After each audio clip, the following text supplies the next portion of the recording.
আমরা সাধারণ জনগণ এবং দেশের প্রত্যেকটা লোক যেন অন্ততপক্ষে ৪ টা ডাল ভাত খেয়ে একটা ছাদের নিচে থাকতে পারি। আর আমাদের দেশটাকে একটু সুন্দরভাবে স্বাধীনভাবে গুছিয়ে নিক, সাজিয়ে নিক, কারণ আমাদের আইন শৃঙ্খলা বাহিনীর বিভিন্ন ত্রুটি দেখা গেছে বিগত সময়ে। এবার আমরা চাই যে সবকিছু স্বাভাবিকভাবে আসুক আর কি দেশটা।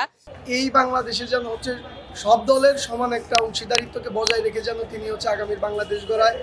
এবারে নির্বাচন যতটুকু দেখেছি অনেকটাই ভালো এবং সুষ্ঠু নির্বাচন হয়েছে। যেমন গতবারের নির্বাচন যেগুলো আমরা দেখেছি, সেবার নির্বাচনের মধ্যে মধ্যে অনেক খুনাখুনি প্লাস অগ্নিসংযোগ, তারপরে বিভিন্ন জায়গায় মানে হামলা চলেছে, মানুষ নিরাপত্তাহীনতায় ভুগেছে। আর অনেকে নির্বাচনে ভোট দিতেই পারেনি, এরকমও হয়েছে।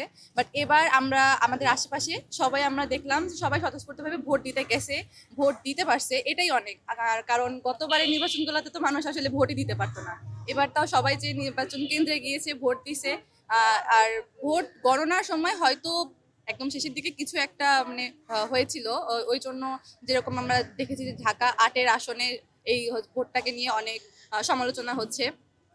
তো কিছু একটা তো পরে হয়েছেই, কিন্তু এবারের পরিবেশটা, ওভারঅল যে নির্বাচনটা হয়েছে পরিবেশটা এবার অন্যবারের তুলনায় যথেষ্ট ভালো মনে হয়েছে আমাদের কাছে।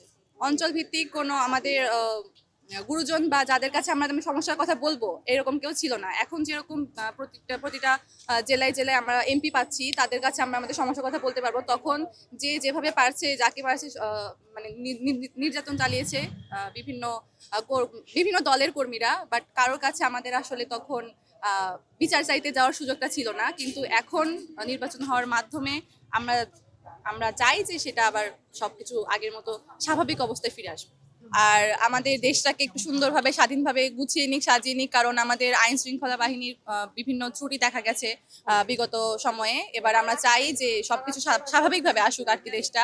মানে সবাই যেন সুস্থভাবে শান্তিভাবে নিজেদের চলাফেরা করতে পারে, সবাই যেন মন খুলে বাঁচতে পারে, হাসতে পারে। আর আইন শৃঙ্খলা বা আমাদের নিরাপত্তা নিশ্চিত করতে পারে সরকার, এটা হচ্ছে সব থেকে বড় বিষয়। আমাদের নিরাপত্তার দিকটা যেন তারা দেখে এবং নারী পুরুষ নির্বিশেষে সবাই যেন ভালোভাবে চলতে পারে, এটাই। ভোট কেন্দ্রে দায়িত্বরত অবস্থায় কর্মরত ছিলাম, সেখানে আমি পুলিং অফিসার হিসেবে দায়িত্ব ছিলাম।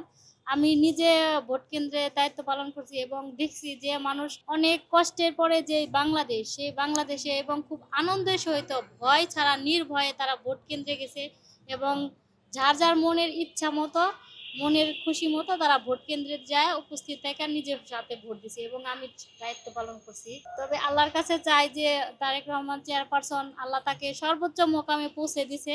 এখন আমাদের সবার জনগণের তার কাছে একটাই প্রত্যাশা, আমরা সাধারণ জনগণ এবং দেশের প্রত্যেকটা লোক যেন অন্ততপক্ষে ৪ টা ডাল ভাত খেয়ে একটা ছাদের নিচে থাকতে পারি। আমাদের চেয়ারপারসন যেন সেই দিকটা একটু নজর রাখে।